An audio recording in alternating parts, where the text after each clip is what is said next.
Mas pinapakinis nito at nagbibigay glow lalo sa ating kutis. 1 tablespoon ng rice flour. Maganda ang dala nito lalo sa ating kutis na nagbibigay makinis. At pagkatapos, kumuha rin ako ng mayaman sa antioxidant ang dala ng kape. 1 teaspoon po ang aking inilagay, kahit barakong kape pwedeng gamitin. Na pinapanatilihin itong smooth ang kutis na nagbibigay pusyaw sa balat. Kasama na ang turmeric na nagbibigay exfoliate na tumutulong sa pores na nagbibigay linis. Napakaganda rin ito lalo sa may mga acne. At sliced lemon nga po ang aking inilagay. Ito nga sa ating mga ginamit, halu-haluin lang sa kombinasyon ng mga pinagsama at sa benefits nitong dala, tumutulong na rin siyang magbigay kinis at brightening sa kutis. At 1 tablespoon po ng distilled water at halu-haluin lang hanggang makita ang tamang texture nito.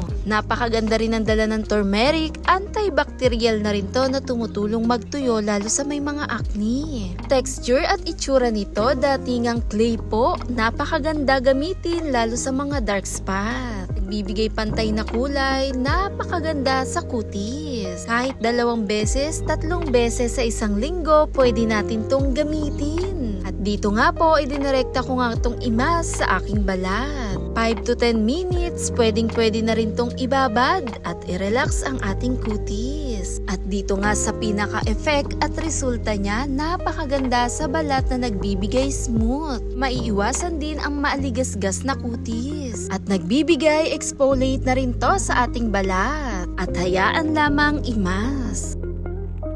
Pagkatapos nga ng 10 minutes sa aking pagbabad, kumuha ako ng cotton na basa po at idirektang ilinis doon mismo sa iminas natin. Makikita ang resultang nagbibigay pusyaw, napakaganda gamitin, tumutulong na magbigay pantay na kulay, nagbibigay exfoliate, lambot, brightening effect lalo sa kutis dahil na rin sa sangkap na ginamit. Thanks for watching guys, bye!